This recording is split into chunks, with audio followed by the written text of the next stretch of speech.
Everybody's up in arms. No, Ohio State should not fire Ryan Day. That's a dumb idea. That's debatable. Jim Knowles, they didn't make the defensive adjustments is what I saw. Going into the game, what you want is, let J.J. McCarthy beat us. Let's shut down the run game, and let's see what this kid can do, because odds are he can't beat us. But he showed up, and he did. He threw the deep ball very well. A missed tackle early on that first big play. A slipped cornerback on one of them. A few slight mistakes here and there. But J.J. McCarthy aired it out, threw some good balls, and they got it done through the air. And that's the one thing and we never made the changes, and that's what everybody's upset about going into halftime. There were no defensive adjustments made. They just stayed with that man coverage. So that's what I saw. And C.J. Stroud, everybody's burying C.J. Stroud.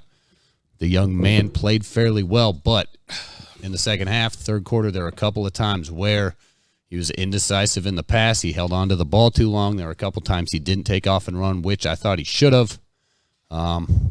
Young man, big game. Thoughts, boys? What do you think? Am I accurate? Do you agree? Where do you differ? Ryan Day, if he's not, I don't necessarily say he should be fired. Out of anger, I might have made a status or something. Shout out Primetime. I heard he's available, but hot seat for sure. No, he's definitely on a hot seat. Next season, the rest of his time, his era, until he gets above 500, he got to win like 3 in a row. He's definitely on a hot seat. That's for sure. But C.J. Stroud, I think he stat padded. First half, 17 for 26, 191 yards, 2 touchdowns. Second half, duds. He, like you said, he was standing in the pocket and he was froze up. He had time. This wasn't like last year where it was Aiden Hutchinson and Ajobo just having him under duress constantly. No, it was a perfect weather Saturday. Yep. I'm talking about it got hot in Columbus out of nowhere. Yeah. But that's just because Michigan, did they bring the heat or did we just get burnt in the kitchen? Which one happened? I really think we folded. Tip my hat to Go Blue, to that team up north, but I think we folded, man. Ryan Day, my guy was at the game. He said, what's our Ryan Day was arguing with the assistant coaches on the sideline. It was just wild. They were frazzled. Yeah, it was definitely frazzled. They was talking. Who did the show? Gus Edwards, whoever called it. They was like, there was tension in the room, or not in the room, but on the field. We couldn't slice through it. They folded. We got the G Scott headbutt that took us out of scoring range. Man, that was a huge. We had defensive pass interferences. Gave them a 1st and goal on a 3rd down, and I ended up letting them go up 30-20. The next drive we go 3 and out. The next drive it was another DPI. They missed a field goal, but on our next drive we look good. Settle for a field goal, and then boom, that's when that long 75 run happened. Yep. And then CJ Stroud loses it. He lost his damn mind. I don't know if you guys remember Kyler Murray in that playoff game last year when he threw that pick 6, but that's what it reminded me of. CJ Stroud threw a terrible pick when he tried to make a play when we had one more down, fight one more down. He think it happened on 4th down, but he tries to make a play, throws it behind his target. It's an interception. It looks ugly. We're in the red zone, so of course we could settle for a field goal, but we need points, not turnovers. And my man folded. Of course, it looked good. 31 for 40, 349 yards. I think he just stat padded down the stretch, man. A lot of those were 10-yard dunks.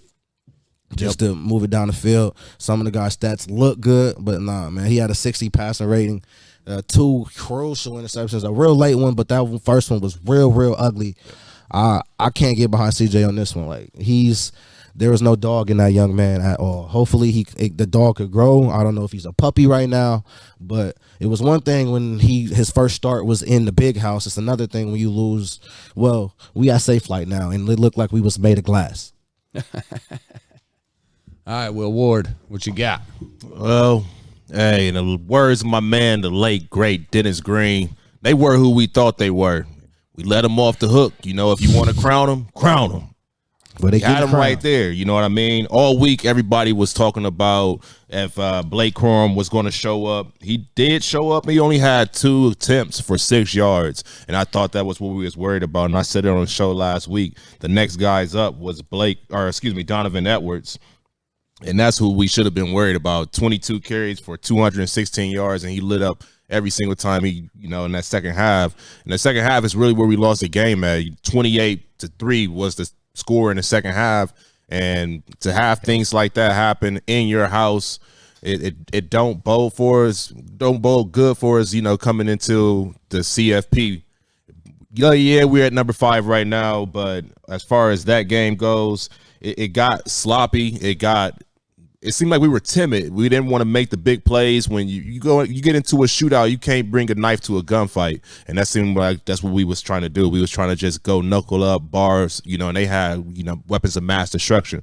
So at a certain point, we folded, and that's all it really comes down to. The boys in blue really stood up and started really bullying us. We didn't try to come back and play our best ball that we know we could. You got weapons in Fleming, Ibuka, Marvin Harrison Jr., and you even had a couple other guys that could have really stepped in. But I think as far as the leader of the offense goes, Stroud he played gun shy. He didn't want to make the big mistakes, and I think it really cost us. So yeah, right. Big mistakes lead to little mistakes. Yeah, and with that, we've got the big play offense. Marvin Harrison, Emeka Ibuka, Julian Fleming. Longest catch for Marvin Harrison, 47, Ibuka 44, and we saw big plays out of Michigan. We didn't see the big plays out of Ohio State, and I was wondering where those big shots down the field were. Second half, and they took them first half, and they really just stopped doing that. I don't know why Dallin Hayden only gets 2 carries. Mine Williams with a few, but he re-aggravated whatever injury, and maybe that just shows. C.J. Stroud really does rely on that run game. We got to get it going. That always helps the passing game, but man, that's primetime QB at the Ohio State. If the run game ain't going, it's going to be on your shoulders, young man. And that air attack, and we should have no problem with that with the receiving room that we do. But shout out to Harbaugh and Michigan for drawing up whatever defensive schemes they had. I also, 1 sack. Ohio State only had 1 sack. You got to get some more pressure on him back there. McCarthy made the plays, which was very, very surprising again. But in that second half, 3 points, when they're wide open. Is it hard to make a play when they're wide open? It's not like he, split the defenders and hit them right in between the numbers. And he threw a few good balls, but yeah, that's bad technique from a safety. Got him beat with a double move. All you got to stay in your back. But they teach you this in high school, people. Stay in your back pedal. He opened up his hips, got beat deep, touchdown. It just like, bro, it just looked bad. We didn't show up. Shout out to them for coming and playing. But it's not like they had much to go up against this week. We continue to look at the secondary, but I think that even the secondary, they rely and they look forward to Tui Molowau, guys like Steel Chambers, a lot of guys that's in the interior, and usually you get the pressure on those guys to stop the quarterback from being able to just sit back in the pocket. And we see JTT, he only had 4 tackles that game, no sacks. You look down that whole entire stat line of Ohio State, you got 1 sack by Simon. So I think one thing that is getting underlooked is we had no pressure on those guys, so he was standing back in the pocket fearless most of the time. And even when he wasn't, he was still able to get a couple of, as far as McCarthy, he was able to get a couple of key runs at key times to keep the chains moving. And I think we didn't play possession ball enough. We didn't go down the field, like I said before, and we didn't continue to try to strike quickly. So, like I said, it was who we thought they were, man. And that's, I seen the comment, best O-line in the country. They're looking like it. They, 252 yards rushing, without Blake Corum. You've got Donovan Edwards in there. And they, like I said, 1 sack allowed, a lot of good pockets for him. So he went for 216. Michigan's looking good moving forward. They take care of business against Purdue. Everything will be right as rain, but Purdue. And if they got that run game, and if you can add a little bit of air attack to that, some confidence in those things, hats off to Michigan. They came into the shoe and took care of business. No excuses on the Buckeyes' end. Got to move forward. That's how this game works. But no, don't fire Ryan Day. You still got to take care of business. We should be in the Rose Bowl. If you've got that graphic, we can maybe pull up the CFP's just announced. We've got the top 4, which will be Georgia, Michigan, TCU, and then USC. Yep. And you've got Ohio State there just on the outside looking in. at number 5, Bama at number 6. Just in the picture, just so they could be there. So, but barring anything unusual this weekend, if those 4 take care of business, those 4 will be your 4 in the college football playoff. For my sports betting fanatics out there, if you like those 4 teams to win, Georgia, Michigan, TCU, and USC, you can parlay those 4 of the money lines right now. You can get it about plus 250, so 2.5 times your money. I threw a little change on that earlier because I think it will go that way. USC's looking good. TCU's looking real good. I know Kansas State can pose a tough challenge to them, and Utah beat USC earlier in this season. So, but just for those out there interested, there's money to be made. And if that happens, it'll be, all this talk for no reason. Those 4 get in.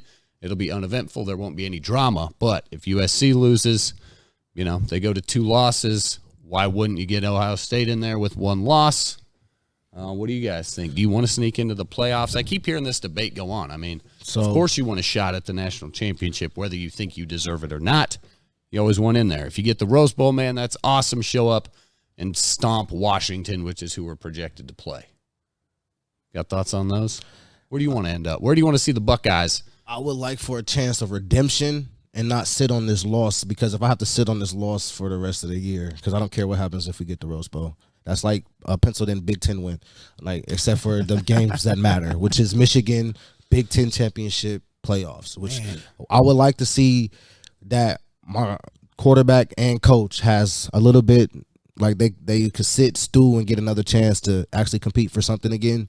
Rose Bowl is cool, but I want them to compete for something. If not, you don't have to sit on this loss. Man, take you that got L. the Rose on. Man, if the Rose Bowl had feelings, it would just be crying. Ironically, that yes, I do got the Rose disrespect, on, but not just like it's another Big Ten game, man. The Rose Bowl mean nothing nowadays. It doesn't, man. When you're looking forward to the CFP and you're right there on the cusp of being where you should be, then anything else is second to none. You don't care about nobody. You may not even see CJ Stroud if we go to the Rose Bowl. We definitely not gonna see Jackson. Jackson's been MIA all season, so to be looking forward to him is irrelevant. Well, but if they do happen to make it, they got to come in with some real killer instinct, man. Because what we just showed, that defense have been looking strong, but they got to be on some real killer stuff, man. Anybody that looks at them funny, anybody that owes them money, or ever say anything disrespectful about them Buckeyes, they can dead, man. All right, man, but here's my thing. You got to take that same attitude into the Rose Bowl. Yeah. You got to be a man, and you didn't get to where you want to be, but you you want to lost. win. You got to own up to it, and you got to walk in there, and you got to prepare for the Rose Bowl like it's a national championship. Man, that's a participation trophy at this point. That's a participation trophy. You got pride as a college athlete. You want to teach these young men how to handle defeat, how to grow up, how to be mature. That's what this is all about, right? Sports is a bigger part of life. Yeah, so that's something you got to teach these young kids. You got you ain't playing for the chip, but you got to show up there like it's a national championship and take care of business in the Rose Bowl if that's where you end up. That's the Woody Hayes, Jim Tressel, and all that players. old stuff, how it used to be. These kids ain't playing for pride no more. They ain't playing for participation trophy. Nah, they playing for, the NILs, they playing for deals, they playing for stuff that big rings, they playing for big stuff now. I mean, Rose Bowl, the packages that they get to go to Pasadena, that's all good glitz and glimmer, but at the end of the day, you trying to get the natty, man. You ain't really trying to get Isn't a it Rose Bowl. It's the Woody Hayes Athletic Center. It ain't the Safe Flight Athletic Center. That shit means something, right? That's debatable. Woody Hayes Memorial Highway. What would you like to happen? Are you one of them Buckeye fans that's rooting on you against USC? Want to see what K-State do? I mean, not K-State. I'm still looking TCU for the upset. Or are you just waiting to see what happens? I'm looking for the upset. I want to see if those guys do fall at the wrong time, the same way Ohio State just fell at the wrong time. If those guys, USC, TCU, do happen to fall, that do push Ohio State right back in there, and I think the second chance opportunity is going to present itself, and they're going to play a lot stronger this time. Well, in there, who's got a better chance of upsetting? K-State over TCU or Utah over USC? Utah already beat USC this year. On the last possession, though. A win is a win, dog. I mean, I'm just saying, but that type of game, it wasn't like they, I see Michigan. It wasn't no bloodbath. USC literally led for 59 minutes and 58 seconds. Like, Most of the time, basically. Brady's Super Bowls has been won on the last second kick. On a kick. Yeah, all which right. is true. But And that the other side of that, it's hard to beat a team twice in the same season. Right. So I'm leaning on Utah. They really look good usually. Tough TCU, out. they played against Baylor a couple weeks ago, and they kind of came down to the literally once again the last couple of seconds. Yeah. So both of those teams, it's an any given Sunday, and both K-State and I'm slipping the other team right now, Utah, they want to play spoiler. You know, they want to play the 12 o'clock midnight and make sure Cinderella don't get into the bowl.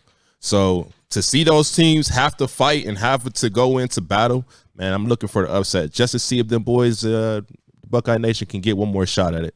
Yeah, K-State was up 28-17 on TCU going into half when they first met back in October. dang, but it finished 28-38. So Right.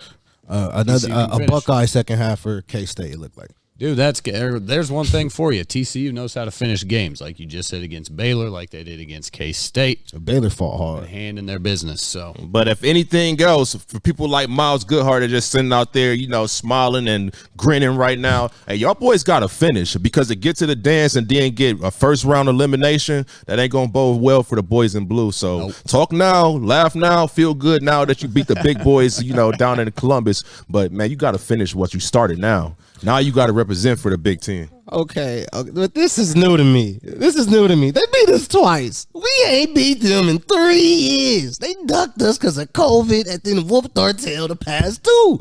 We really got to wait another year. Yep. I can't do this. I'm going to be 30 before we win again. Like, I'm going to be 30. We couldn't finish out my 20 strong. I just, that's how Man, there, little bear. that's how I feel. Bro. I love it. All right, it looks like I'm guessing my guy Adam's got. You want to chime in on this? Are you waiting for some NFL? Dude, excellent. Yeah, nope. Yeah, that key sucks. You're a little fuzzy, but There it is. there we go. There's like a certain sweet spot. What it is? Are you in the I'm in the studio. Legion? Yeah, this is what the studio looks like behind the desk. Ignore the key. We just got it remodeled. Yep. Anyway, just a couple quick thoughts. No way in hell should they be fired. So weird. No way in hell should they be fired. All right. Ohio State does not deserve to be in the playoffs, but if we get in, be grateful and do the best we can. I don't know why anybody doesn't have that mentality. And I don't really care who wins this weekend, so I don't think we win, even if we do get in. Okay, I'm done. All right. Is that before or after the Michigan loss? Did you feel that way? Before or after the, what do you mean?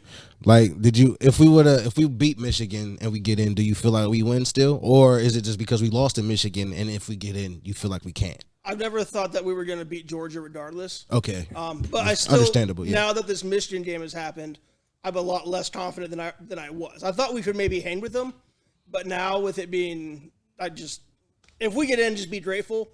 We got it in 2014. Yep. We got it in because Cardale Jones saved our ass. Yep. But other than that, No, Ezekiel Elliott saved our butt. Cardale Jones came I mean, in. he did what he had to do. I mean, they both played a major factor role. You lose your quarterback, you got to replace him. Your first game's a Big Ten championship. Yep. Yeah, Zeke balled out. Zeke showed why he's 200 great. yards on the ground. Zeke was the reason we won that game, but it could go very badly with a backup quarterback, and we didn't. Hell, a third-string quarterback, and we didn't have to deal with that. All right. Back on track. Okay, bye. Big 12 gauge, though. Shout out to him. Quarterback got his championship, unlike, Big 7. Right. Little old number 7. Hey, man, Little let's old just, CJ. before we stop, man, just real quick, just play scenario, fantasy football or whatever you want to call it. If the ball does fall and USC or TCU does happen to fall, that means we get in. That means we get in at number 4. That means if Michigan still sitting at number 2, it's a rematch. No, that. No, we go to Georgia. We 1 play and Georgia. 4. 3 and 1. One I place got for- too excited, man. Who I got plays too three? Yep. excited. We have to get through Georgia. We have to be really motivated. Real quick. We have to really be motivated. But if Michigan see USC, I got USC for sure. What's up? All right, so real quick, I've been seeing some of this stuff in the chat about Michigan planting the flag. I've seen people saying that Ohio State should have swung at him and just went after him and disrespectful. Or, well, no, what would you have done? Would you have done after him if you were an Ohio State player there? I got this one. I got my thought on that. This got is a the thought, exact too. same of people complaining about teams running up the score. If you don't want them in the end zone to run up the score, keep them out of the end zone. If you don't want them to plant that flag, Win the damn don't game. let them win in your house, period. But I thought it was cheesy. Now, I was this is where my Baker birth happened. And obviously we see how that went. Yeah. But this is what made me really become a Baker fan because he had the balls Yep. to do that. He got revenge after we dog walked him the year before. Baker planted the flag, but his flag plant was really like Lance Armstrong. Was that his name? Neil Armstrong? Neil Armstrong. Neil, who landed on the moon. Yeah. He was the first to do it. He was a copycat. It was Michigan, so it was distasteful. Like we still remember when Michigan State beat up the Michigan player in the hallway. Like we could have did that. That's where I was going. We could have did that. But no, it was cheesy. I ain't like it. I don't know if it's because it was that team, because when Baker did it, that's when he earned my respect. I don't even think it's because Michigan had balls. I feel like it's just Michigan was thirsty to do that. Pressed to do that. Ooh, I remember when Baker did that. I want to have that moment type shit. But nah, Baker, I feel like he did that on the fly. He ain't think of that. It was, organic, unique. They probably been writing down, you know what, when we get that win, a safe flight. That's what I mean. That's my man T.O. on the center of the star. That's what when you get the chance to humiliate your opponent, you take full advantage. I mean, it is what it is. Like I said earlier, if you want to crown them, they got a crown that day. Yep. But it all comes down to if you can finish. It looks good to beat your rival, but now you in the big show. Now you got to go out in front of the national stage and not get humiliated by whoever is going to get into the number 3 spot, or if you happen to get a national championship. Those Bulldogs is not looking like they're going to just come in and roll over. They want to come in and repeat. Oh, you bet they do. Yeah. TCU Michigan be a good game. Georgia's looking to roll. But that's what we got. Ohio State's been a sad few days around here. But you got to, that's life. We got to move on. We're going to keep it local, though. Definitely need to keep it with the Ohio High School Athletic Association. The state football championships are coming up this weekend. I just want to throw a note on that real quick. They are down to the state championships. It begins on Thursday. And like I got up there, Bloom Carroll's the only Metro team left. There's some good action last week, a couple of big blowouts. If you're interested in looking at those brackets, go to ohsaa.org. They've got all of your state tournament coverage there. Steubenville did get beat by Cincinnati, Wyoming in that Division 4 route. And Cincinnati, Wyoming takes on Cleveland, Glenville or something like that. It's a lot of Cleveland, Cincinnati teams in some of these divisional matchups, but we'll be rooting for good old Bloom Carroll. Like I said, the only one kind of out of the metro area left. But it's that time. Big, lots of memories to be made up in Canton area. So if you're into high school football, state championships up in Canton, it's a big weekend. Starts Thursday, 1 game Thursday, and I think 3 and 3 Friday and Saturday. So ohsaa.org for more information there and all the brackets. And with that, we're going to go to the big boys. The NFL, Week 12, just finished up. We had Thanksgiving. We had 3 Thanksgiving Day games. Man, it's kind of surprising me that Thanksgiving was just Thursday. It feels like quite a while ago. Right. Planting flags. But planting flags. Vikings took care of business Thanksgiving night. Thanksgiving Day opened with... Kirk Cousins at primetime? Yeah, actually, yeah. Kirk Cousins in primetime showed up. My Fighting 49ers planted a flag for New Orleans, skunking them 13-0. Had a good fantasy, what? Giggling. Oh. Uh-uh. We'll do this after the break. Okay. All right. Fantasy seasons are in full swing. Joe Mixon didn't play for the Bengals. That didn't matter. Samaje Perine got it done. The Cleveland Browns, man, hell of a game. They beat the Buccaneers, 24-17, took them into overtime. Yep. David Njoku with that big monster one-handed catch in the back of the end zone. I'm hoping he gets some more play time, or I hope he gets some more targets coming off of his injury because I got him in a couple fantasy Especially leagues. with Deshaun coming back. And also Deshaun coming back. We'll get into a little of that when we preview NFL Week 13 coming up here after the break.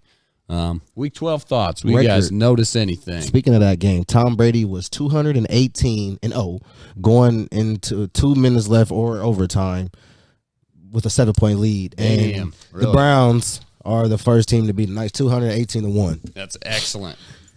Ended a 218 game win streak in a 2-minute drill. Like that boy just wins games. That was a good game. Let's see. Thanksgiving wasn't bad. Actually, the Bills-Lions was a good game to open the day. Lions are an exciting team to watch. Yeah. Hey, I had called that was going to be the upset special, and I was sitting there, rubbing my hand Birdman style, just waiting for Buffalo to really fall. And Buffalo is really starting to seem like they got holes in that defense. And Detroit does look like they can come alive, but they couldn't finish. Buffalo had just enough in the tank to in that last 2-minute drill to get back downfield and get in the field goal range. But as far as the rest of the day, Dallas against the Giants was a good game. It wasn't too much of a scoring match as much as I thought it was. And Minnesota did take care of New England, but nothing was impressive to me there. But I'm pretty sure my boy Jared got other thoughts. I got a good one for you real quick. Lions. So Jamal Williams, the running back for the Detroit Lions. Like 10 1-yard He has 13 rushing touchdowns. The Denver Broncos have 14 total touchdowns on the season. I thought that was a good stat. The Broncos offense sucks. So if you got whatever they're playing in fantasy, pick up that defense. The Broncos are Same bad, thing with the man. Texans. If you playing the defense that's playing the Texans, you got a big shot to get some good points. Fins are rolling. I'm getting tired of this Finn hype, though. I mean, they dangerous and all, but, like, they get – I mean, it's just because they rather talk about what's going on in South Beach than what's going on in the Twin Cities. But I guess South Beach is a little bit more glamorous. When you rolling in Miami, you rolling. And in order for it to be stopped, it's going to take for a team to really be able to – this week you get that good defense against San Francisco. The next couple of weeks from Miami is really going to be able to – you get a true tape of what they're really all about because they're going to be coming up against a couple of good, stout teams. So if they can come through these next 3 games, continue to stay tuned for the top 10. I was playing a little later. But Miami, they put a little respect on them. Yep, it's pretty easy to put up 28 against Houston in the first half. I don't like that. We beat them. And there were I hate Tua's. Here's a good note. It would have been a close score game and we would have won, like always. Their mind wasn't in the right place, if you get what I'm saying. That's his fault. Shouldn't have lied about it. Let's see. All right, I got the stunt thing before we move on. Okay, cool. Go. All right, so we're going to play this. I'm going to mute you guys' microphone, but they're the Browns-Buccaneers game. Browns were losing. 4 years ago, if you remember, on Thursday Night Football, the Jets, when the Browns lost their losing streak, their end of their losing streak, there was a possum that showed up in the third quarter and sparred a comeback. Well, yesterday during the Browns-Buccaneers game, Sunday, a skunk showed up. We've all seen animals at sporting events, and today a skunk decided to come to the Browns-Bucks game at First Energy Stadium. When we found the skunk, he was in section 140, stuck under a step, but found his way out and was just kind of meandering around, scrounging for food. People were coming up and taking pictures of him. Finally, they kind of took the section away so that no fans could sit there, but he just had the whole section to himself. So the Browns ended up winning in overtime, as you saw, by a final score of 23-17 over Tom Brady and the Bucks. And after the game, he escaped his barrier and just started wandering around First Energy Stadium looking for food. He was gnawing on some pretzels, some peanuts. They were calling people in to try to corral him, but nobody ever came. So he just kind of did his own thing. He didn't spray anyone. He really wasn't scared, and was kept in good health the whole time. So he finally made his way up the steps and found his way somehow, some way, onto the main concourse and out of First Energy Stadium without a scratch, without spraying anyone. And as you can see, once he leaves the stadium, he's going to end up under a trailer of some kind. And that's the last we saw of him. So we can call him the Rally Skunk because the Browns won in overtime, their 4th win of the season, and he'll be a fixture in Browns lore from here on out. No way, though. He did have. There you go. I like it. The Rally Skunk. That's excellent. Thanks, AD. There you go. You'll figure it out. Other news from NFL Week 12, there were 2 last-second 2-point conversions. The Jaguars converting on 2 to go ahead and beat the Ravens 28-27, and the Chargers, Austin Eckler, in a 2-point conversion to go ahead of the Cardinals at the last second, 25-24.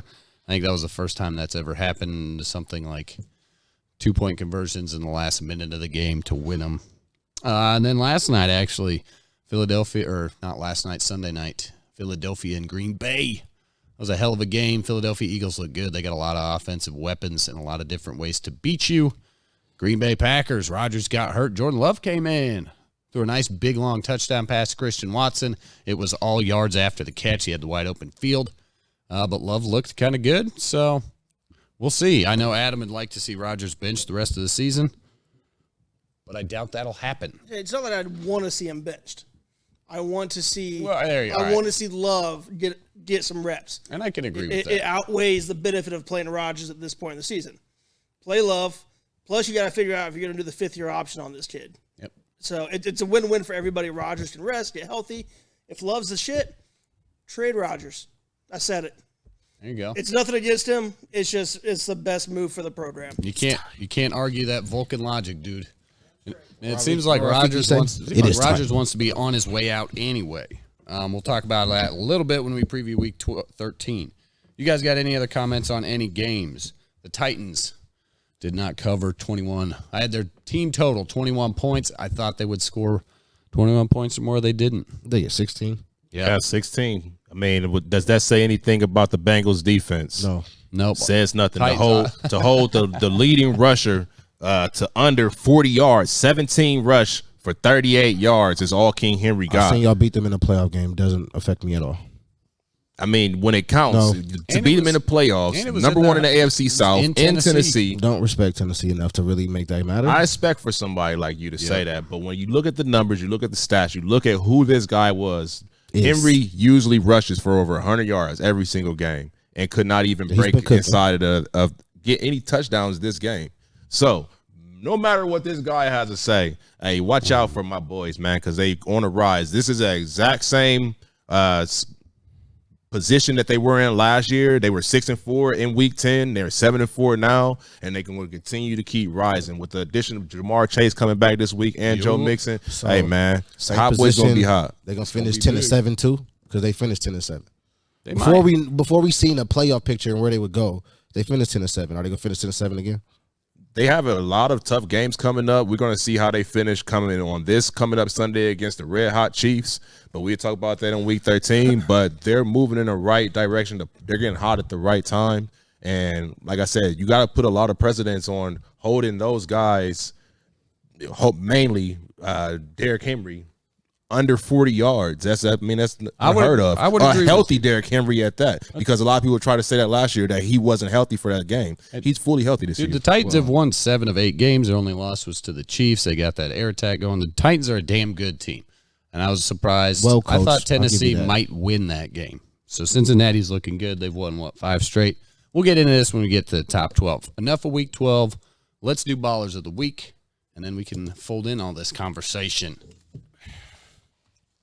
So we gonna ball out. We gonna ball out. Ball out. Who wants to start? And fans out there, for all y'all in the chats, I can see the chat blowing up. Throw in all your ballers of the week. Justin Herbert was in contention. I thought about him. He had a good last drive down the fourth quarter. And Trevor Lawrence was debatable. Conversion. And I thought about making Trevor Lawrence my guy. Big win for the Jacksonville Jaguars. But my baller of the week is going to be Mr. Mike White. Mike White Lightning. AD, we got a window in front of our desktop, too. Baller of the week, Mr. Mike White. Thank you, sir. Spelled it right this year. There we go. We got it right. Last and if year you'll I put remember, Mark. for all those, we got to come up with a term for that's debatable fans. If you've been watching the show for over a year, Mr. Mike White was my baller of the week last year when he stepped in and did the same thing. Against who? Day? Continue. We'll continue. He stepped up, took care of the Bears. The Bears aren't that great. They got one of the worst defenses in the league, but it doesn't matter because he hadn't got much. Anyway, I thought it was Mike McCaffrey. White steps up, gets the win. The Jets are in first place in the AFC East. 31 points is the most they've scored in the last few weeks. He stood in there, got it done. 3 touchdowns, 22 for 28. Looking pretty clean. And that Jets defense is rocking and rolling. So if he can put a little bit of action there, and he likes our guy Garrett Wilson, makes him showing up. And actually, here's a good stat. Garrett Wilson has 4 touchdowns on the year. 2 from Mike White and 2 from Joe Flacco. None from Zach Wilson. So, Mr. Mike White Lightning, the legend. He lost his spot, too. You got it done. So, who you guys got? Yeah, shout out Mike White for getting it done last week, because this week, buddy, you're losing. All right, Jerry. Speaking of it, transitioning into that, I'm very thankful that I had a good Thanksgiving night. Kirk Cousins prime time, but it ain't Kirk Cousins. Shout out to my man, the best wide receiver in the game, Justin Jefferson. 9 catches, 139 yards, a touchdown. 37 was his long, 15.4 was his average. Big play after big play. Hey, close my eyes, Justin Jefferson somewhere down there, and he's just going to come down with it unless he ain't got no time to pass. But besides that, if you do, we get stuff like this. Shout out Adam Thielen until he balled out. Very considerable for a baller of the week just because he disappeared, but his yards wasn't big enough.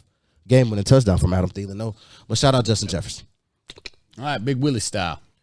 I had to go with the guy that brought me all the way back in my fantasy. I was down going into the late half of the second games of the Sunday, and that guy right there not only rushed his team literally to a win, but he did some amazing things. That long run of 74 yards to get him to win, but he was also tied with the second most receiving yards of that same game with Adams with 74 yards. But to get 229 yards with 33 carries and the speed that he has, the power, the elusiveness. I mean, Josh Jacobs is an all-around good running back. So I had to get him for my baller of the week this week. Winner circle, squad up. Who was your baby. honorable mention? Had to be the Bengals defense, man, who stood tall and held those guys to just 16 points, man. And for those of you out there, anybody in our fantasy league, I don't know who's watching. I'm back to 500. Number 1 in the North, number 1 in the South. He's 10-2, I'm 9-3, but we holding it down like we do. I played Jerry this week. I got Ryan the final week of the season. Will scored a lot more points than me. Yeah, man, my team balling. He is balling, that's fact. I'm on the hot streak. I got Daniel Jones at QB, so that tells you where I'm riding. I got Lamar Jackson. I just made That's just 'cause I a couple weeks ago. I had picked up Justin Fields, but he was out this week. I forgot to sub Gino. Anyway, Oh, yeah, where you we're definitely at. going down this week. I'm not going to mess up. I got It's not Stephon possible. Diggs, Amon-Ra, and Austin Could've beat you Eckler. last It's time. all You started good, the wrong baby. guy. I just got to make sure I start the All right right, AD, people you this want to time. throw a hat in for baller of the week? Jordan Love? He lost. I mean, yeah. CJ But why? Stroud. Heavens no. Jesus, fuck. If it's an anti-baller, that's definitely who Stroud. That's what Stroud gets. Yeah, no, for sure. The anti. I didn't get a chance to watch much NFL this week. I was busy doing stuff, but I am going to give it to Jordan Love, There you go. mainly because your first game you're going against one of the best teams in the league. You're in their stadium. It's your first action where you played the Kansas City game last year, but you had preparation. This one was you're thrown into the fire.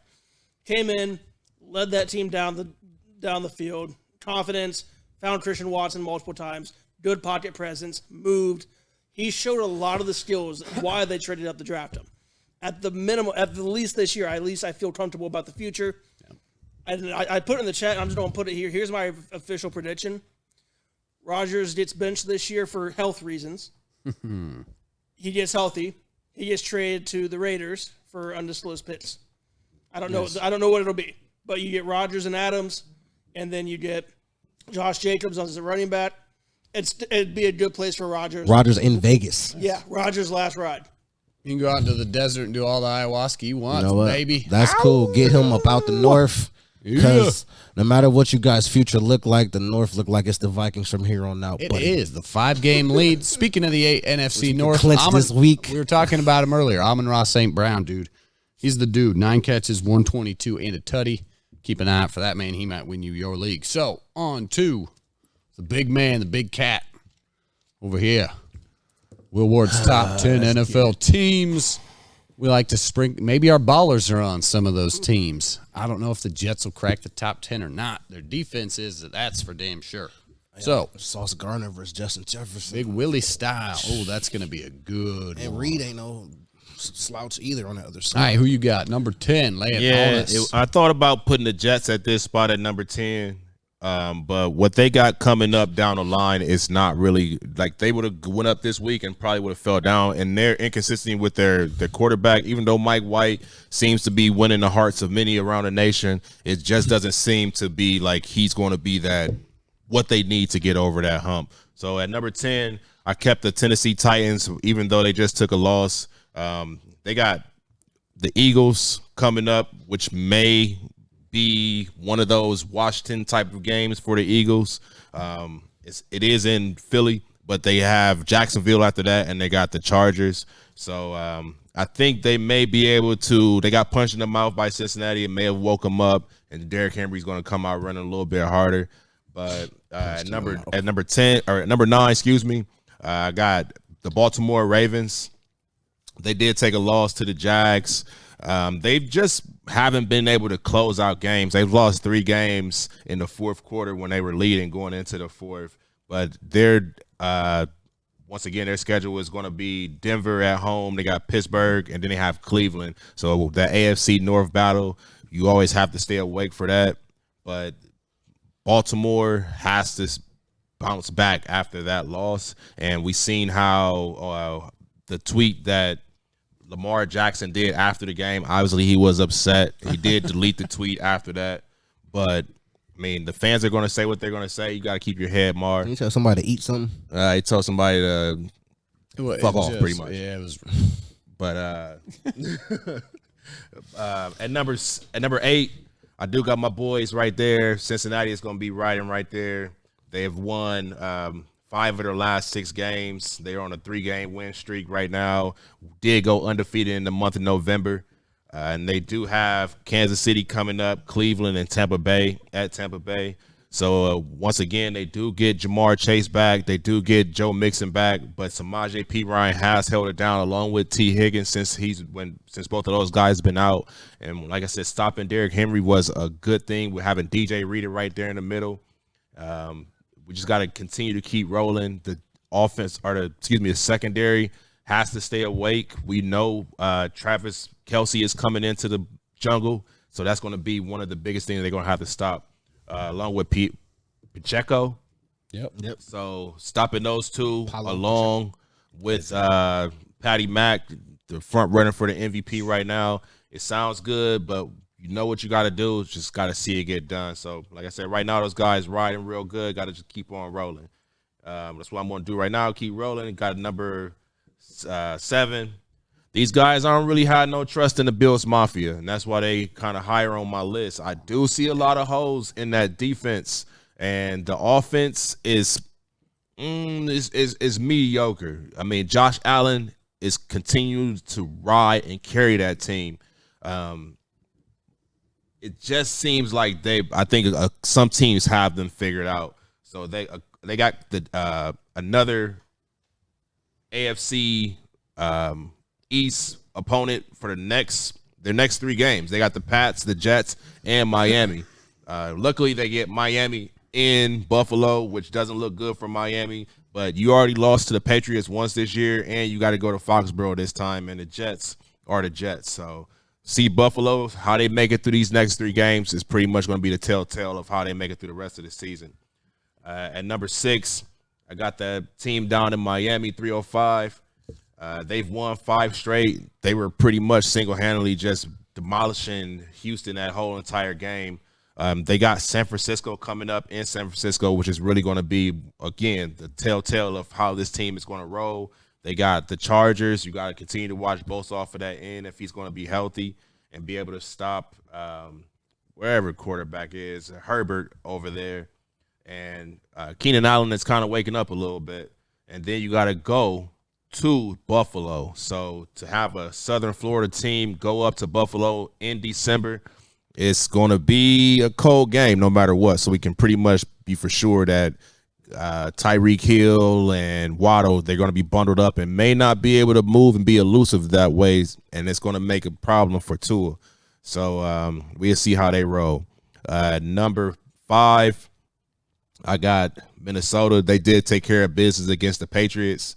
They got the Jets coming up. They got the Detroit Lions in Detroit, and then they have the Colts. Right now, they're still the lead of the NFC North, and this is a key. I keep saying that about every single team, but this is the part of the season where those wins are going to they matter the most, and you can't really sleep on these opponents. So the Jets, I mean, you love Mike White. We're going to see if he comes in, if the secondary retain him. We see what Detroit, you got to go to Detroit this time, and they want to play spoiler. So we have to continue to watch this team right here to see if they can really come through in the clutch. Yep, their defense needs to step up a little bit. 33-26 against a New England Patriots team. It's a close game, but win's a win. Got Dallas saying at number 4. They were able to squeak by the New York Giants. They got the Colts coming up. They got the Texans both at home, and then they got to go to Jacksonville. They have to continue to keep doing what they're doing to win. That's the final factor. Whatever you're doing to win, it's a lot of stirs around. The new Delta Airlines spokesperson, you heard it here first, Odell Beckham may be coming to Dallas, so keep an eye out for that. They want to see stars that's in Dallas. Where to star if you're a star. Man, that's a soft-ass schedule. They got the Colts, the Texans, and then the Jags. It is. Yikes. I mean, that's why it's favorable. Yeah. So if you get a schedule like that, you're getting it at the right time, and you're supposed to take advantage, and you're supposed to continue to beat those teams. Not supposed to fall down. You see teams like Jacksonville be able to take over Baltimore. It happens. So teams that's not going to the playoffs, they're trying to take somebody down with them. Yep. Number 3, I got my man Rye's team, San Francisco, who took care of business with a shutout goose egg over New Orleans. Once again, they do have Miami coming into San Francisco, Tampa Bay coming, and then Seattle. So they have to continue rolling. McCaffrey and the rest of the crew, I don't know if you ride behind McCaffrey now, but just keep on rolling hot. Well, he's got his knee irritation, but it's always next man up, especially in San Fran. Right. So at number 2, and I think Philly is a team just like Buffalo. Everybody is looking ahead and seeing how good they are. But 33 points put up by Green Bay. And we seen how Aaron Rodgers was able to hook up with Jones, in the end zone a couple times. But you got Tennessee coming up. New York Giants that's fighting for their playoff lives. And the Chicago team that possibly could have Fields back on the field in a couple of weeks. So Philly is trying to close out and get that first playoff berth clinched of the NFL. They got a couple of things they got to do they need a couple of things to happen in order for that to happen this week coming up. But Philly has to stay awake because Jalen Hurts is running, and he had a phenomenal game. He got a record-breaking first half this past week. But they got to keep rolling hot. And then at the final number 1 spot, they got the Kansas City Chiefs. They got the win over the Rams, made the Rams look like they didn't win the Super Bowl last year. They got a win 26-10. They got a 3-game road streak coming up. They got Cincinnati, they got Denver, and they got Houston. Those last 2 games, they should be able to roll over easy. They got to come into Cincinnati and fight. And I'm not just saying that because I'm, a 513 rider, Who They Nation rider. But sure? Cincinnati is rolling. Like I said, that defense is coming off of a strong performance against the Titans, and they've been rolling hot the last couple of weeks. But for Kelsey, they had to come in, Pacheco, and the rest of the crew, they got to continue. And I think they have some holes in their secondary also. But that's my top 10. I'm pretty sure you got a lot. I see some scratches over there. So chop it up, screw it up, and spit it on out, man. Excellent work, Willie. Good work, Will. Good work, Will. But quick question before I even get into my readjustment. Number 1. So since Travis Kelce is your starting tight end on fantasy, are you going to sit him this weekend? Sit him for what? Nah, he's still gonna come in and ball. He's their target. He's their go-to man. All right, that was just a question for fun. I was just seeing I'm not losing to you. And before I even get to where I put the Vikings, will you please? 3 weeks ago, before the Buffalo game, you said this is the part of the season you was looking for. Now we've beat Buffalo, lost to Dallas, and beat New England, and so we're 2-1 in that span. I think you probably had us going 1-3, maybe. So. 1-2. Well, maybe one. I don't know if you had us losing both of them games, winning both of them games, but we came out of there with one loss. Like I didn't know where the loss would be. I thought the loss would be to Buffalo, and it turns out it wasn't. And we didn't show up. We looked like Ohio State in the Dallas game. Each and every game from here on out counts, man. You got the Jets who still cashing in rain checks and cashing in receipts. Trying to make the playoffs. Got Detroit who's playing hot. You got to look at how they just played. Yeah, but they're playing spoiler. They're trying to come in and they're playing hard. Williams is not running soft. He has Swift is 10 not running soft. 1 yard touchdowns of his 13, but he's okay. Look at Nick Chubb's. He's the same way. I mean, you get to the red zone, and then they're going to put their primary back in to get it, to finish the job, who's going to make sure that you get into the end zone. Right, but you guys have to continue to not fall asleep. You seen what happened when you went to Dallas, and I don't see how that team is not too much further from that. It's all one possession. It's all one-score wins, I think, is the – Minnesota's got a lot of one-score wins. And both losses when they are don't, they multiple. get blown out. Multiple. Well, I think that Philly game is still film work, but no, Dallas showed up and showed out that game. That's my concern with them. It's all one-score games. But if we like a team like the Bills can't win a one-score game, so it's like, is a one-score game good or bad? But that's just, I was just wondering where, because 3 weeks ago you said you needed to see, and now this is still that part of the schedule. Prove nothing. Okay, so no, they prove they're winning. They're doing what they're supposed. That's what at the end of all of that I said they have to continue to win. Right. If you winning, then you still golden. But this is the part of the schedule where teams are trying. I'm telling you, man, they trying to knock off and they trying to take you home with them. If they're not going to the playoffs, they're trying to play spoiler. So just because your record indicates that you're not good, Green Bay is going to come a couple more weeks and they're going to try to knock them off, whether it's Jordan Love or Aaron Rodgers. Yep. They're trying to play spoiler. But that's cool. I mean, by that time, we already had the North wrapped up. Anyway. All right, so now let me get into my my top 10. Not that bad. You were saying I didn't rearrange too much, but because I'm tired of every single loss of Baltimore has been a fourth quarter give up. So technically, they could be undefeated, really, because if you give them going into the fourth quarter, it looks like they got convincing wins and they fold. I heard that. Kick them out the top 10. I love Lamar Jackson. He's outside of our league. He's my quarterback in every other league. So I do love Lamar Jackson. I'm pro Lamar Jackson. I'm pro Ravens, and I still think they could go far. But right now, they need to fix that. So kick them out. The Giants are still 7-4, and the Giants also beat them. So I'll give them a little bit of more respect on that. Just kick Baltimore out. Baltimore, if this was my NBA tiers, they would be in still have hope. Or they not really wake the fuck up. For real. Right. But so the Giants at 10, Tennessee at 9, Buffalo at 8, Cincinnati at 7, 49ers at 6, Miami at 5, Minnesota at 4, Dallas, Philly, KC. I just think I know that one loss is ugly, but just because you lose ugly, should we lose respect? Buckeyes lost ugly. Are you going to lose respect for your Buckeyes? I don't think so. We lost ugly to Dallas, and because that and all the other wins is kind of close, they still don't respect us. It's like you are who we thought we were type stuff. But they totally erased what happened against Buffalo, who's still everybody's Super Bowl favorite, no matter what interceptions or how many interceptions Josh Allen throw, or no matter if they're doing these super bro hugs at the end of Detroit Lion game. Kansas City is the favorite. That was like today or yesterday that changed. But it's also because Buffalo is ugly. But preseason favorites, the majority of the season has been Buffalo. Yep. Yeah, so not too many changes. I agree with you there. Just go ahead, kick Baltimore out. Thought about that one. And just show a little bit more respect to the G-men. Their 7-4 is still respectable. There you go. I will add, the Baltimore Ravens, their 4 losses, at one point during each of those games, they had a 9-point lead or more. Buffalo losing Von Miller. That's a big deal. He should be back, though. You talk about their defense going down. That's the prime time to win big games. Looking a little lackluster. You mentioned their mediocre offense. Well, they score the second most points in the league on average. Miami Dolphins, Kansas City Chiefs on 5-game win streaks. San Francisco on a 4-game win streak are the best in the league.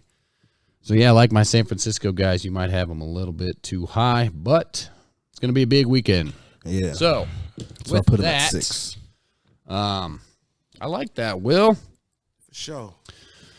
Nice. You put the Niners clean, at 3, though? and crisp. Man, it's that defense of 49ers that nasty. It's stifling. Who have they shut out that was a real offense, though? It's getting a shutout in the NFL is not tough. easy. I don't know how many there have been this season. I want to look it up. That might be probably the second or third. I think some of their notable wins are the ones that's. And like I said, they're what happened steady when winning. they went up against KC? All right, we're going to come back and talk about Week 13. We'll preview that. We'll do our Superman capes. We'll talk about what happens when they go up against the Chiefs. And I got a couple Yamo ads and plugs we want to get your way. So sit tight with us, folks. We're just going to duck away for about a minute or two, get our notes together, and we'll come back with more NFL, Team USA, and the NBA. So sit tight on you.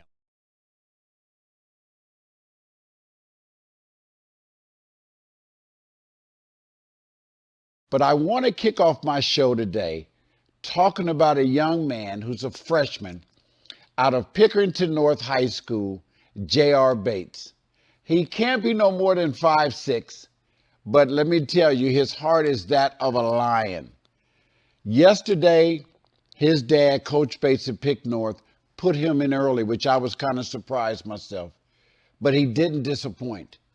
He played a great floor game. He shot the ball well, handled the ball well, distributed the ball well, and he finished today with 19 points. That's right, 19 points coming from a 5'6" freshman, which really surprised me. But I was so proud to see the way that he played. And he played like he was a junior or a senior. He didn't play like a freshman. And I was very proud of him and very excited to see that. Of course, he's been raised up in a basketball family. His dad, Coach Bates, is a legend and a GOAT out of Toledo, Ohio, one of the top high school coaches to ever come out of the state. His uncle is Coach Mike Bates at Afrocentric. And of course, his dad is Coach Jason Bates from Pick North. So he's come from a basketball family, grew up in the gym. I've been watching him since he was little, and he's got the heart of a lion. So that's the person I wanted to open up my show with today because I felt like he deserved it, and he played his tail off yesterday. So if you get a chance, keep your eye on Pickerington North, who, by the way, is about to enter my top 10.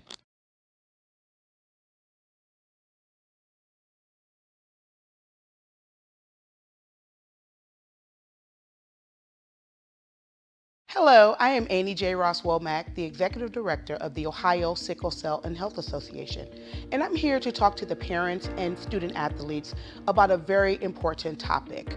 The NCAA has instituted different standards for all divisions of student athletes. Before you can play sports in any college or university, you must present a negative trait status or hemoglobin status documentation. Your hemoglobin status is taken at birth with the newborn screening. And what they do is they run your blood for any abnormality or any birth defect. There are thousands of newborn screening birth defects in this country. For more information about sickle cell disease, sickle cell trait testing, you can call our offices at 614-228-0157. Or you can visit us via web at ohiosicklecell.org. Welcome back to That's Debatable. Thank you for being patient and sitting with us. Had to duck the jacket. Things are heating up in here, all this business going on. So a couple quick notes for the Yamo Media channel. For those of you out there, tune in this Friday on Yamo Media. Upper Arlington taking on St. Charles. Down at the Ice House, a little high school hockey in action. Myself and Travis Napper will be on the call. That game is at 6, I believe, right here on the Yamo Media Network. And then Sunday, the Ohio Bruins will be back in action, and I will be calling them as well right here on the Yamo Media Network. The Ohio Bruins and the Ohio Aviators, I believe, are coming into town Sunday. That game's at 5 o'clock on the Yamo Media Network. Tomorrow night, you can catch Girls Only, which is the girls' high school basketball program here on the Yamo Media Network. And then we'll be covering the Battle in the 614, which is the girls' high school basketball showcase. Minnesota. That is December 17th, 2 weeks from Saturday. We'll have a bunch of us covering those games, a handful of them. Really good high school girls basketball going on right here on Yamo Media Network. Battle in the 614. So lots of stuff going on as we gear up for this winter. Will be a lot of hoops action. So get back to it. NFL Week 13. Fresh out the gate, somebody already asked. Who wants what? How do y'all feel about Browns after the last week win and Watson coming back this week? So I just told him we about to jump into that. I think Nick Chubb is going to run for 150 yards. The Houston Texans defense is about the worst in the league. Doesn't really matter what Deshaun looks like. I do think Deshaun Watson will throw an interception. I need to check my sports book and see what the money is on that. He's going to be rusty. He airs it out. I'm guessing he throws a pick. Cleveland Browns are a 7-point favorite. they probably cover. I think they're just going to run the ball all over the Texans and just don't let Deshaun make mistakes. Houston is bad. Big bad. And they're tanking for their quarterback that just folded in the game. But whatever. I mean, Cleveland right now, they are, I don't want to use the word riding high. I think they're at 4-7 right now. But the rest of their schedule, I mean, they have, of course, they got Houston coming up this week. They go to Cincinnati. They have the Ravens. They got the Saints, Washington, and the end with the Steelers. So they're can possibly, continue to keep riding and keep rolling. Just never know with the Browns. Some weeks they come and they show up, and then you see the fires and the fourth quarter endings and all of the bad things that happen with the Browns. But, I mean, I'm excited to see Watson and his new start. He's finally getting back into the game after 2 years. I think he could show a little rust, but not Wilson. He could be loose. he could be ready. Yeah, rust with the T. Well, and him going back to be Houston, very loose. And like I mentioned to these guys, I saw the headline before the game of that he'll have a dozen of his accusers in the stands or something. So big signs. There'll be that. Sunday morning will be nothing but the Deshaun coverage. It'll be a lot of back and forth. So all of that added thing, I mean, I just think Nick Chubb runs all over the Texans, and that's going to be the story of the game. Nick Chubb for 150 and 2 TDs, and the Browns win by 10. Yeah. I mean, this week, we were on week 13, and this week it's kind of a lot of exciting games in this week, and it starts off on Thursday with Buffalo. What other exciting games do we got, Will? I mean, you got Buffalo and New England. I got exciting? A couple of them. It will be. Yeah, it's an NFC or AFC East rivalry game. I don't know if you want to call it a rivalry, but I mean, you got teams fighting for their playoff lives right now and trying to rebound after shaky losses. And you've got a Bills defense that's trending down. New England's offense that's kind of trending up has at least put a few things together. They're running the ball well. It's in New England on a short week, so you get a little bit of that. It's not necessarily a short week, though, because both these teams played on Thanksgiving, so there's a full week rest. You never know. Buffalo needs to win, but it could be closer than you think. Yeah.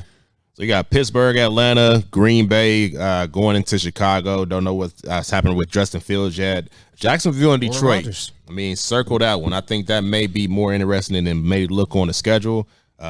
Zay Jones, Amon-Ra, there's some fantasy studs in that game. Travis Etienne, Williams, Swift, Lawrence. That's some of the other thing, too. Week 13, we've got one more. We got 2 weeks left in the fantasy football season. So a lot of these players, this is a lot of that kind of added. I like to watch him because, Amon-Ra can ball out. He's exciting. Got Mike White and the Jets taking on Kirk Cobain. That's gonna what you think, man? That's gonna be I'm good interested game. for number one. I don't know if Quinnen Williams is healthy because that boy's a monster in the middle, and our weaknesses are interior. And I don't think Christian Darrisaw's back yet, but we did kind of good last week. We kept Matthew Judon, who was at the moment, or he still might be the leading sacker. So he didn't have the field day that Micah Parsons has. We looked more prepared that game versus losing our star left tackle first play or first drive of this game. So hopefully they got a better plan for that, the line. But I'm very interested to see my guy JJ.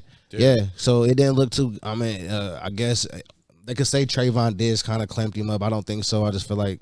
Kirk never had time to even throw the ball. Yep, Sauce and JJ will be. DJ Slade did kind of fair, but that's stuff we could do against film. So I'm real interested to see how our offense fares against this Jets defense, because this is a legit D. They're young and they're going to keep getting better, and this is like reminiscent of the 2009 Jets, where Sauce is the new Revis and Reed is the new Cromartie, where you got 2 shutdown corners on both sides, and then you got good safety help, linebackers, and of course you got the front. So as long as we could protect our guys, I would like to see a huge dosage of Dalvin Cook, because that's what we need to get involved for the rest of the year. Yep. Not all these Kirk Cousins throwing 30 for 37. Well, I think you do it with both. And 32 for 50. But these the passings that Kirk has been, which he's been winning, and again some games he's lost, but he's been passing a lot more. I want to take a little bit less stress off of him, put more in Dalvin and Madison's hands. We definitely don't use Madison enough.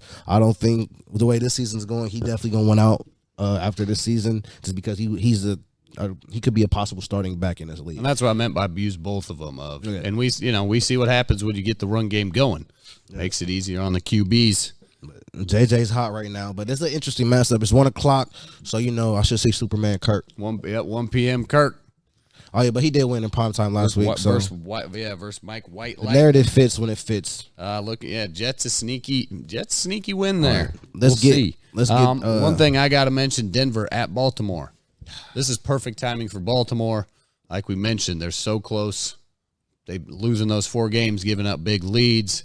They need to put something together. They just gave one away against the Jags, too. So this is perfect. Yeah. Having the slumps of the Broncos come in, if they can get it right. The slumps of the Broncos, with them coming off of a loss to the Raiders, and I don't know if you guys caught it, but one of the defensive tackles went straight over the Panthers. The Panthers, I'm sorry. But they went straight over to Russ and literally started jawing right at him, right on the middle of the game. Man, what are you doing? You know what I mean?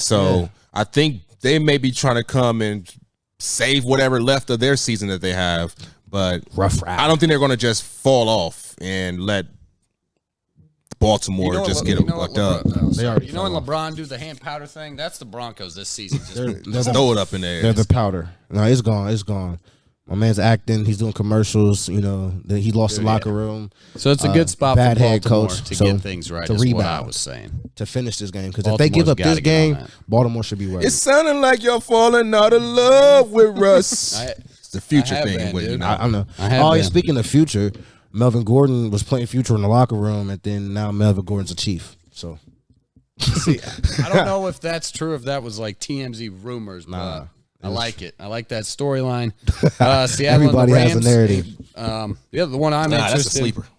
Seattle and the Rams. Yeah, leave that one alone. Yeah, that's why I said nobody care about that. Your guys and the Chiefs, of course, in Tennessee, Philadelphia. Them is the big games. Miami and San Francisco. That's like your little brothers coming back into your house.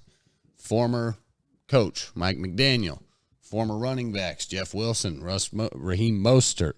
Everybody coming back to the house. So San Francisco and Miami is going to be a good one, that big high-powered offense against that big nasty defense. I'm excited for that one. Kansas City at Cincinnati. Cincinnati is like KC's last challenge of the season. KC's got a tough schedule the rest of the way out, and Cincinnati's looking strong, and they probably want, hey, man, you got to prove the point. There you go. In order to become the AFC solidify, everybody says the AFC goes through Buffalo, it goes to KC. I've been saying you're falling asleep on the AFC champs. We still the AFC champs until we get knocked off. But I got a question for Miles Gooder out there. I see you still repping Cincinnati too, even though you rep the boys in blue. But we got KC coming up this week and then the Battle of Ohio next week. Which game is more interesting to go to? I've been trying to figure out. The tickets are outrageous and the prices are kind of high. But those are 2 marquee games besides Buffalo and the Ravens at the end of the season. Which game is better to go to between KC or Cleveland? You go see KC. Yeah, I think you go see KC because we all know what the Browns do to y'all. That's why it's even more, because you got to get behind the boys. You're going into the jungle this time. The last time it was in Cleveland. This time it's in, Joe Burrow has not beat the Browns. Exactly. We got to get behind Joe B. You want to see Deshaun coming back? You want to see Patty Mack? Hey, that's why I'm asking, man. I want to see what they got. It's a coin flip for me, for real. Browns win the next 2 games. Watching the Chiefs on the field is pretty exciting. I'm joking. You go with that. That's why I say you go watch the Chiefs. KC game is bigger and better because that's a game that y'all feel like y'all can win. Y'all don't know if y'all can beat the Browns. I'm dead serious, bro. All right. No troll. Well, pick it to Pickens, best duo. I'll go ahead and start it off because that pretty much covers I ain't got no more storylines other than Sunday Night Football. We ain't going to watch it because it's the Colts at the Cowboys. I'm tired of the Cowboys being on TV. I would love that. Come on, Jeff Saturday. He almost got it done last week. Just call the timeout. Just call the timeout, Coach. Just call the timeout. You had 3 of them in your back pocket. Use them. All right. And they get the dub. So we at the end of the week 13. We talking about who needs to show up. I know Cincy needs to show up. For sure. We know Jordan Love might need to show up. We know Mike White needs to show up. But who really needs to put on that Superman cape? You don't think Mike White needs to anyway? Superman cape time. It's just funny. We Week all know what Mike White 13. did last year. After his big first start against the Bengals, he went out and thrown. Yep. We was who he thought he was. Yep. But who I'm putting my cape on for? You got it. Got it in the bag. Got it in the bag. I got it in the Dun, bag. Am I dun. caping for my Vikings? No, I feel like that's a hijink, so I never cape for my team because what? I'm always caping for my team. But this week, is it the hater in me? Is it the hater in me? Possibly. Where's my stream? Kenny Pickett. No, I'm not caping for Kenny. Not this time. Why? 'Cause Again? That's a dub. That's a dub. Why would I cape for Kenny on a guaranteed dub? That's good. God. I am caping for what did the Bengals defense do to that man last week? 39 yards. How many carries? 38. 38? 17. 17? I'm putting on my cape for King Henry, man. I need you to wake up. Wake the fuck up. I need you to ball out. Get back on this 100-yard. I need a 150-yard game running down their throats. Maybe it's the hater in me. Is this Philly green? No, it's not. But I kind of need Philly to lose.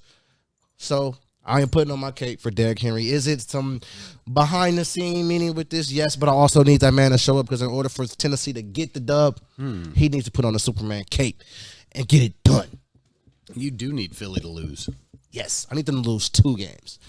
Vikings might win out. Okay. Will? Man, I'm gonna go back over to Denver, and I don't know if I'm doing it just how you did, but I gotta put my cape on for Russ, man. Sierra, you need to give him some home cooked meal and some of that 1-2 step to let him go in and do what he got to do. You know, send him off to Baltimore and just help the team out, man. Whether you got to do laps on the plane or however you did before, man, wake up, dog. Because what's going on in Denver right now is it's exactly what I thought it was going to be. These two guys have high hopes, and I don't want these, my co-hosts over here to just look down and like they didn't know what they were talking about when they were saying Russell's going. I want them to have what they was talking about back then. Make it this week. Baltimore, I roll with Lamar, big trust, woo and all that, but man, it's playoff time. Yeah, you need that number. You want that. You know what it number. is. Get out of here. And of course, for the 513, Right. show up and do what we do. It's always another reason behind the reason, ain't there, Willie? I want a cape for the Falcons, man. They're in second in the NFC South. Keep it interesting and all that. But I got to put the cape on for my guys, the San Francisco 49ers. Everybody talking about how big and bad these Miami Dolphins are. Tyreek going to come in and catch for 200 yards. Tua's just going to torch them all this big business. So San Fran and Jimmy G, man, stand in there. Get it done. Don't throw any interceptions. You can take care of business. So, no, Yeah, I don't want to just carry for Jimmy G because, man, he gets a lot of flack, too. I was thinking about that. We could have that debate. Who gets less respect, Jimmy or Kirk? definitely Kirk. Jimmy at least has. See, that's just Jimmy at least based gone to on the your Super Bowl. social media feed. Nah. But see, that's why he gets more. Publicly, they love porn star Jimmy Jimmy. gets more shit because he's been to the Super Bowl and lost. This is anyway, a whole nother debate. But I'm caping for my guys in San Francisco. We'll have that on the side. That'll be our special someday. Man, Jimmy porn star. The Rodney Dangerfield segment. Who gets less respect? All right, San Francisco, I'm caping for you. Nobody even gets that. Bunch of young kids. All right. Let's put the capes on for I'm all Michigan. over the place. Sorry. Stop it. Put the cape on for KSU. Put the cape on for the wait. Boilermakers. Hey, is one of my cats in the... Nah, I'm talking I about... did send this to my Kansas folks. Nobody's in there, but yes. Kansas State's got a big one coming up. That's a good one right there. The Willie Wildcats. Get TSU up out of here. Nobody TCU. believes in them anyway. Okay. Ends week 13. We're going to keep it American. This is all American show. We like our freedom to do this and talk about sports and say whatever the fuck we want. So, it was a big day for Team USA in the United States. They got the win against Iran, 1-0 earlier this afternoon. So the USA advances, moving on to the round of 16. The first time they've done that in 8 years. They missed the round of 16 in 2018 because they didn't even make the World Cup. So, big win. They beat Iran 1-0. They tied Wales and they tied England. So out of our group, it is England and the USA that moves on and advances. Team USA goes on to play the Netherlands on Saturday at 10 a.m. The Netherlands advanced with France out of Group A, I believe. And if you're into sports betting, the World Cup has been... Gosh dang it, my bad. World Cup has been a great event. because there's 4 games a day. It starts at like 5 a.m. So there's lots of good action there. We've been riding the unders. My buddy cashed like a $500 parlay, betting on Team USA and Pulisic to score. So World Cup's going on. It's nice that the USA advanced and made it to the round of 16. Keeps it exciting. The Netherlands are pretty good, though. So they've got their hands full on Saturday, 10 a.m., USA versus the Netherlands. All right. Moving on. Yeah, there you go. Saturday, 10 a.m., USA versus the Netherlands. All right. We are going to close the show with NBA Chit Chat. Believe it or not, the NBA is through about the first quarter of the season. I think we're going into week 7. There are about 26 weeks in the NBA season, I think. Almost everybody Something played like about that. 20 games, definitely over 15. We got some teams in action right now. We need Golden State and the Dallas Mavericks to score 229. I got the overs on that. There's been a lot of points being scored in the NBA lately. Makes for good, exciting basketball as well. Shit, for a while, the Sacramento Kings were putting up like 140, 150 a night. So if you're into points and action and dunks and all of the highlights, tune into the NBA. And if you don't know what's going on in the NBA, tune into Jers Levels right now, and we'll fill you in. Take it away, my guy. So we all know the categories. We like hashtag. We like that. Grind time. Don't sleep. Wake up. Still have hope. And the famous Steph Curry, lay it down. Lay it down. Let's start at the bottom. You know, it's going to be a quick run through. Nothing major. Detroit Pistons, Charlotte Hornets, Orlando Magic, Houston Rockets, San Antonio Spurs, who finally decided to tank because they started off the season very smoking hot. And then they realized that Wembanyama, they got a real chance at that if they lose these games. And that's what's been happening. OKC need to, they're losing here and there, but Shai Gilgeous-Alexander is amazing. I don't know if they're going to trade him in the future or just have him to go along with the possible chance of having Wembanyama. And it's going to be going crazy.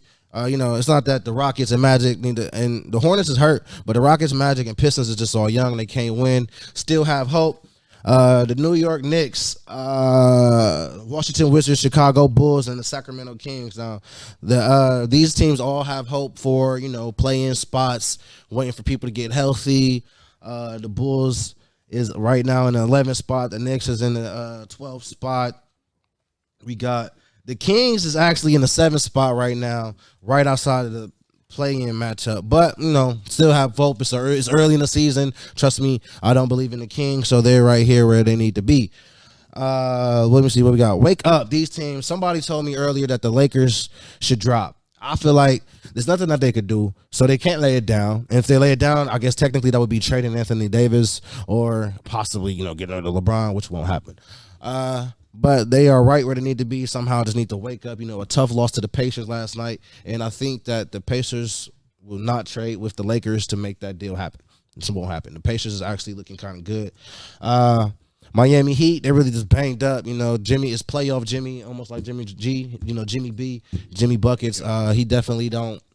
He's not really a regular season player, and he's always battling injuries between him, Bam, and everybody else, the whole deal.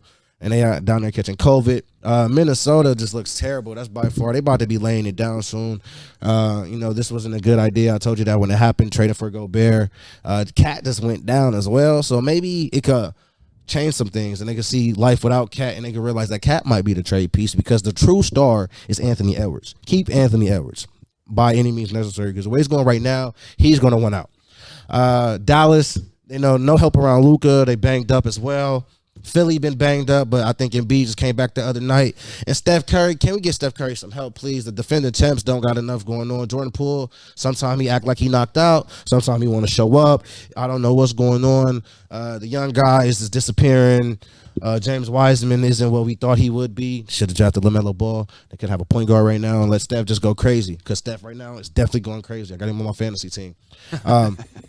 The Raptors, just don't sleep on these type of teams. The Raptors look good. The Raptors are right now in the 6th spot in the East. The Pacers, like I said, they beat the Lakers last night, but beating the Lakers doesn't mean that much these days. But it was a big shot the rookie said LeBron got to show that he's better than me because obviously LeBron is an older gentleman, even though he is still balling.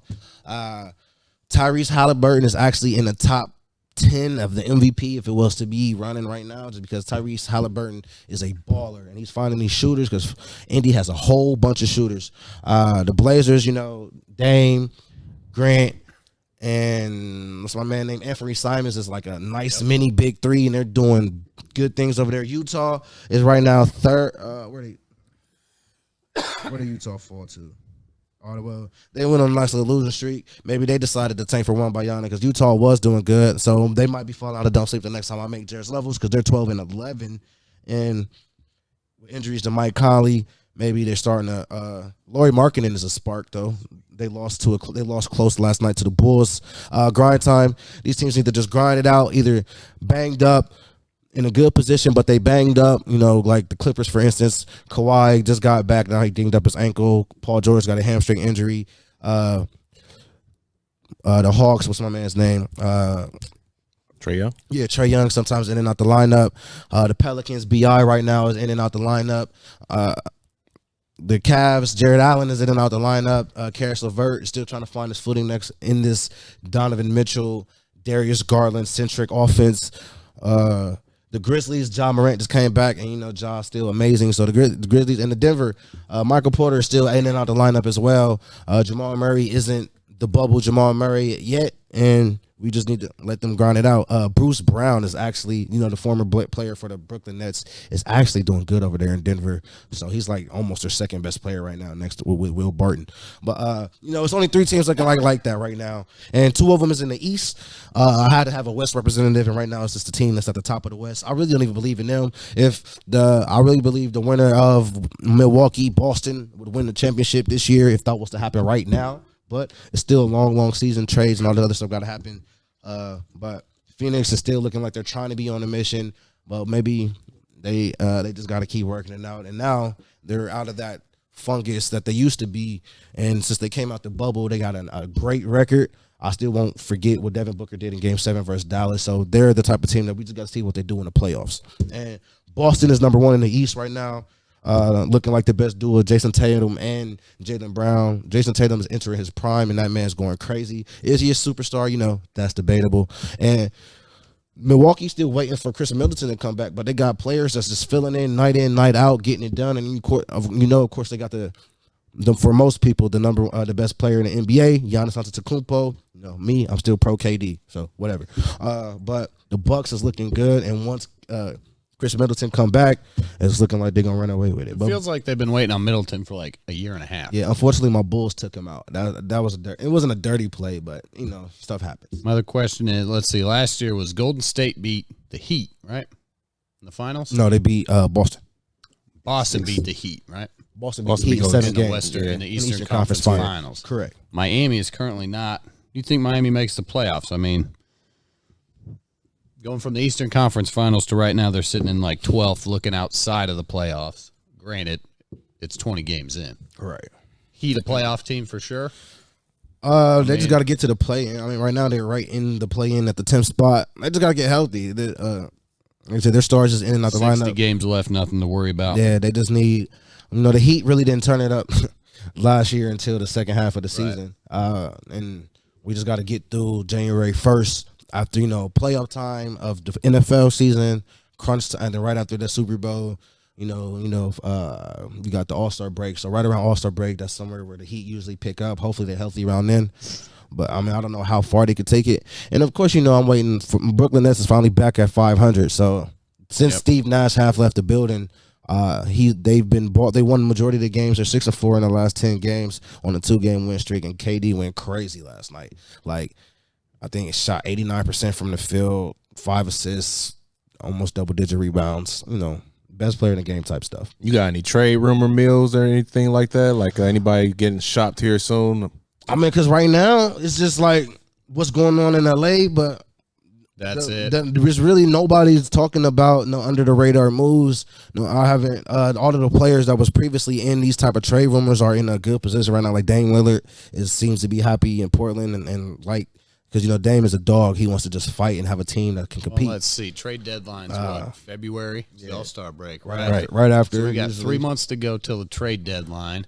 So you got to give the teams another month Some or of two these teams that's tanking that might got some good pieces. Like, I still think it might be a fire sale in Indy, but right now Indy look good. And as far as a playoff team, and so who knows if they're going to actually trade Miles Turner and how they or play in Buddy the Hield. next 5-6 weeks is going to determine, Yeah. do we want to make moves? Are we in position to make playoff run? I'm curious what Bulls they might need. blow it up. I mean, it's Zach LaVine type rumors. I'm curious what Trae Young, that special talent in Atlanta, and they're still hovering around that, playoff play-in team. You got to take advantage of that, or you you sell him high, or you find somebody to pair with him and try and advance, because with somebody like that, They would can't be okay with that 8 seed, 9 seed play-in stuff. They've been hurt, but no, they did. They brought in DeJounte Murray to be his backcourt mate, so he don't lead the league in turnovers this year because he's a turnover machine because he's small. But now they got that backcourt mate for him to take pressure off and to guard the best team's defender because DeJounte Murray is a lockdown defender and he could definitely get it in on the offensive end too. He's no slouch. Where they could upgrade is somewhat in the big man position. John Collins and Capella is decent, but they're not. Might not be what you need to get over the hump necessarily. They still got a lot of work to do. I mean, in the East right now, it's just looking like Boston and Milwaukee in a tough battle, but it's early in the season. Just look out for Brooklyn. I know it sounds funny, but they're really. If they could get it together just a little bit on the defensive end, KD and them is on a mission. The Cavs, Cavs fans, don't kill me. They was asking for me to put them in. We like that. If I would have made this a week That's what I ago, said. they would have dropped down because now they went on a nice little losing streak. They're 5-5 in the last 10. So if I would have made it last week, they wouldn't even still be in grind time right now. But right now, just grind it out. I still got them at the top of grind time. They're the third in the East. They're young. And like I said, Karis LeVert been in and out the lineup, and he's still, when he is there, he's trying to find his footing with them two ball. They're not that they're ball dominant, but they take a lot of shots. Definitely Donovan Mitchell do. Jared Allen been in and out the lineup, but that's still a young team, and they look good as far as the second tier teams in the East. But the best player in the game, best player in the game, best team in the East, possibly in the Boston. And best player, of course, Giannis. That's the East is theirs to lose. Right now with the Warriors looking like the Warriors, the West is almost wide open. I mean, people could say the Suns, but the Suns still ain't showing me enough to just pencil them in. I can't. Not after what I saw. I see when I see folding happen, I think it could possibly happen again, which is why a lot of people don't believe in my quarterback because he has once folded in the past. Just to have an analogy that's unbiased. All right. Excellent work, my dude. Let's see. Yeah, speaking of points, the Knicks, they win tonight 140-110. They beat those young Detroit Pistons that are struggling. 140-110. 140-110. Mavericks lead the Warriors 101-100 right now. And then Clippers Blazers going on tonight. That's your NBA No Kawhi, action. no PG, no John Wall. But the Clippers is literally the deepest team in the NBA. That's why they're able to do this. And right now they're sitting at the 5th spot, 12-9. They're 6-4 in their last 10 games, and that's with their players in and out the lineup. Portland's a 4-point favorite tonight. Who you got? Clippers at Portland. I mean, I definitely could see Portland because there's no Paul George, no Kawhi, and no John Wall. I mean, Markieff Morris step up when they're not in the roles that Paul George or Kawhi is. Portland, no Damian Lillard. No Dame? Is it Anthony Simons and Grant, though? Because those might still be the two best players on the court. Yep, there's no key. Yeah, for the Trailblazers, no Keon Johnson, no Lillard. And then Clippers, no Kennard, no George, no Wall, no Kawhi. Yeah. So, I mean, it's a good team. They got their home court. It's not easy to win in Oregon. The game starts at 10 o'clock. Check the Anthony Simons points, assists, and rebounds if you feel like gambling. That's all I got for tonight. Thank you all for tuning in. Have a great week. We'll catch y'all next Tuesday. For That's Debatable. Again, Yamo Media. Friday, Upper Arlington St. Charles High School hockey. And then Sunday, the Ohio Bruins getting it on the Yamo Media Network. So tune in right here for local sports. And then come catch us Tuesday nights for all that local sports analysis and all the good banter. Have a wonderful night for Ryan Dietrich. My guys, take us out. Big O, Big H.